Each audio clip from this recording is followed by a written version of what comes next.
23 November রাতে রাজধানীর ever care হাসপাতালে ভর্তি করা হয় বিএনপি চেয়ারপারসন খালেদা জিয়াকে। ৭৯ বছর বয়সী সাবেক এই প্রধানমন্ত্রী দীর্ঘদিন থেকেই ভুগছেন আর্থ্রাইটিস, ডায়াবেটিস, কিডনি, ফুসফুস, লিভার, চোখের সমস্যা সহ নানাবিধ রোগে। সর্বশেষ তথ্য অনুযায়ী বেগম জিয়াকে বর্তমানে সিসিইউতে রেখে চিকিৎসা দেওয়া হচ্ছে। দলীয় প্রধানের রোগমুক্তি কামনায় দেশব্যাপী ঘোষিত দোয়া অনুষ্ঠানের অংশ হিসাবে নয়াপল্টন মসজিদে জুমার নামাজের পরের দোয়া অনুষ্ঠানে বিএনপির নেতাকর্মী এবং সাধারণ মুসল্লিদের সাথে অংশ নেন বিএনপি মহাসচিব। পরে তার শারীরিক অবস্থা জানিয়ে দেশবাসীর কাছে দোয়া কামনা করেন তিনি। ডাক্তাররা বলেছেন যে তার শারীরিক অবস্থা অত্যন্ত সংকটময়। তিনি তার সারাটা জীবন গণতন্ত্রকে প্রতিষ্ঠার জন্য সংগ্রাম করেছেন, লড়াই করেছেন।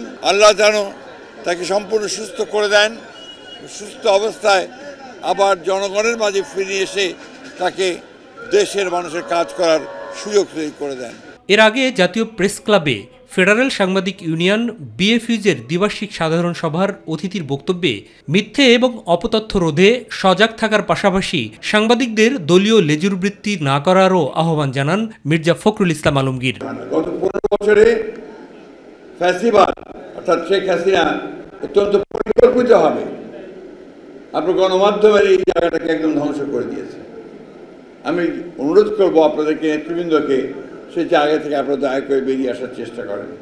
আপনাদেরকে সক্রিয় দাঁড়াতে হবে, কোনো দলের লেজুবৃত্তি না করে আপনাদেরকে দাঁড়াতে, তাহলে দেখবেন যে আপনার অধিকারটাকে আপনি আদায় করতে পারবেন।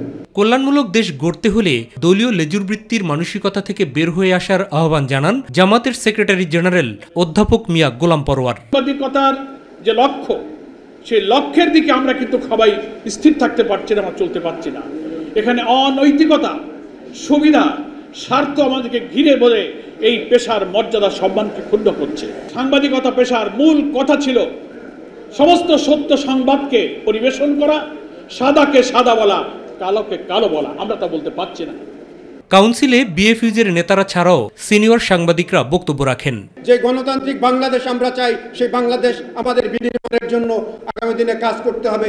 গণতন্ত্রের, সাংবাদিকতা এবং সরকারের কর্মকাণ্ড, সেই মত প্রকাশের স্বাধীনতা, সবকিছু কিন্তু কেউ কারো প্রতিদ্বন্দ্বী না, শত্রু না। আগামীতে আরো স্বাধীনভাবে সাংবাদিকতা করতে পারে।